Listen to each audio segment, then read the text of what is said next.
Hey everyone, I'm Charles with Rocky Mountain ATVMC, and today I'm giving you my top 5 foam air filter cleaning tips for your dirt bike. Now, I've cleaned a lot of foam air filters in my day, and I've learned some of the best ways to get this done. I've also seen what happens when this is not done correctly, and it can end up costing you a lot of money.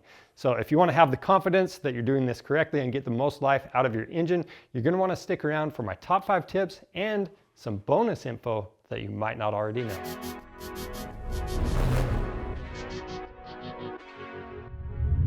The first thing you need to know is that dirt is the enemy of your engine, and there's only 2 ways that dirt can get into your air boot.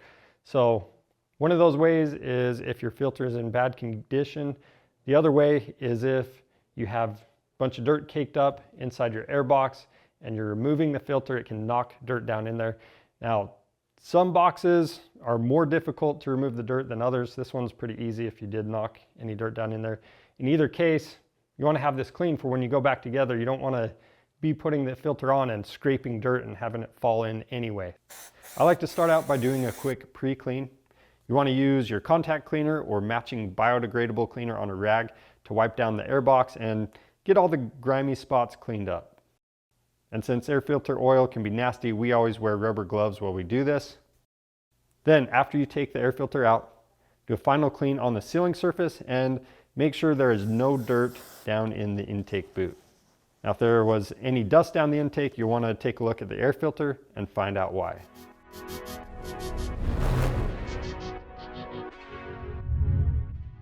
All right, this next tip is all about having the correct cleaner and air filter oil for that foam filter. Now, way back in the day, they used to use just regular engine oil on those foam filters. And the problem is, not only is the oil a little bit thinner, but it runs to the bottom and it doesn't do a great job at filtering dirt out. So that's why they went to these super tacky foam filter oils. Now, that being said, there's a couple types you need to know about. You can have a petroleum-based oil or you can have a biodegradable oil, and you need to use the matching cleaner with the oil.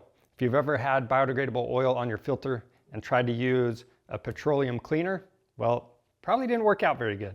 So make your life easy, get the matching oil to the cleaner, and I prefer the Maxima FFT. It's easy to apply, and I've never had issues with dirt getting past the filter when I've used it. But we've got several good options available. So some people are gonna like the biodegradable oils for the ease of use. You can clean the filter in the sink or your laundry machine, but no matter what type of oil you go with, I do like using the oiling tubs just because they're durable and they don't let the chemicals evaporate out in between cleanings. Now, a side note to all of this is that we don't recommend cleaning the filter with gas since it can shorten the life of the filter and eventually break down the foam and glue.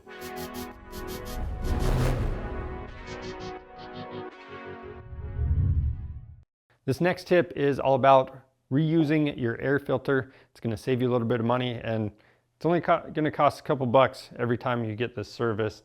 So with that being said, I like to have a couple spare air filters in rotation. I actually have about 10 filters in my rotation for my personal bike because I ride and race a lot.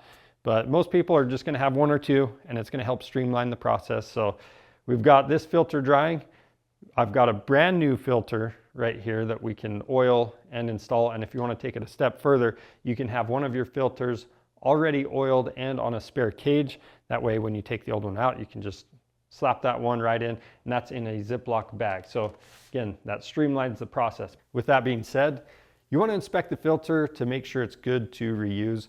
So check for tears, separation at the seams where it's glued together, or even cracked rubber grommets. Now, if the foam is really old, it can crumble apart like this one. If anything looks questionable, get it replaced.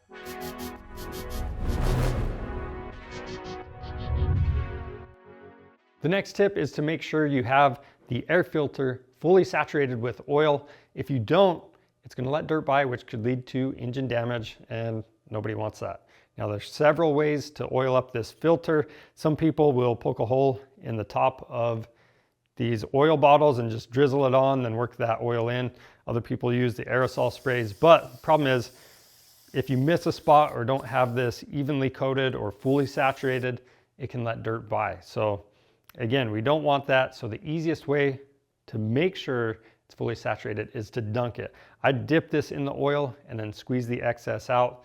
FFT is really nice because it has plenty of thinning agent. So once it's fully submerged, you can simply squeeze that out in a matter of seconds, where some of the other oils take a little bit longer. But again, it's whatever you prefer.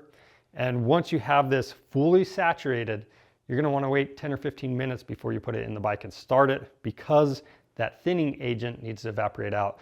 Now, there are a few oils out there that need 24 hours, so just read the label that comes with your oil.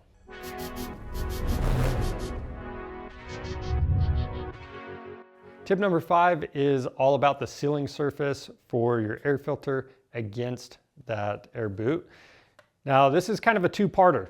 So the first thing with this is your air filter cage alignment. So newer bikes, a lot of them have tabs where it's pretty hard to screw up the alignment. It's going to make a good seal all the way around, or some of them even slide into place. But on some of the older bikes, you'd have a little tab at the top of the filter cage, and most of the time these were aligned right, but I have seen a handful of times where somebody got the alignment wrong, the cage was twisted, that pin wasn't lined up, they took it to the dunes or whatever and smoked the engine. So if you have an older cage like this, don't let that be you. The second part of the tip is whether or not to use grease for the seal between the air filter and air boot. Now, most people do not need to use grease right here. It's going to seal just fine. But you do need to be aware, if you have issues with sucking dirt down that intake boot, then that's when you might consider this. Or if you're doing endurance racing, or you don't service your air filter frequently enough. Because what happens, the dirt starts to cake up on the filter, and the air is always trying to find the path of least resistance. So once this is caked up, that's when you start getting that dirt and air sucked in through that sealing surface. So again, desert racing, if you know this thing is getting caked up, definitely get that grease on the filter and then put it in place. Now, with that being said, PC Racing, they do make a gasket that you can permanently install on the bike. So this is the Pro Seal. It's made from a rubber material, and this permanently installs on that air boot. And that rubber material is going to make a good seal between the boot and your air filter. And they also claim a wider sealing surface than grease alone. So if you're having issues with dirt getting past that seal, this might be something you want to look into. Now, before we go, I want to give you guys a quick bonus tip that honestly doesn't get talked about often enough. So if it's been a while since you've been riding, or a while since you've serviced your air filter, you want to check and fill the air filter, see if that oil is still tacky before you go ride, because these things can dry out over time, and if it's dried out, it's going to suck dirt. So just verify that before you go on your ride, save yourself some money, and don't destroy your engine. So those are my top 5 tips for cleaning your air filter on your dirt bike. If you have any questions or comments, leave those down below. And if you need any parts for your bike, you can find those on our website. Just click the link in the description. If you want to see more helpful content like this, subscribe to our channel. I'm Charles with Rocky Mountain ATV MC. Thanks for watching.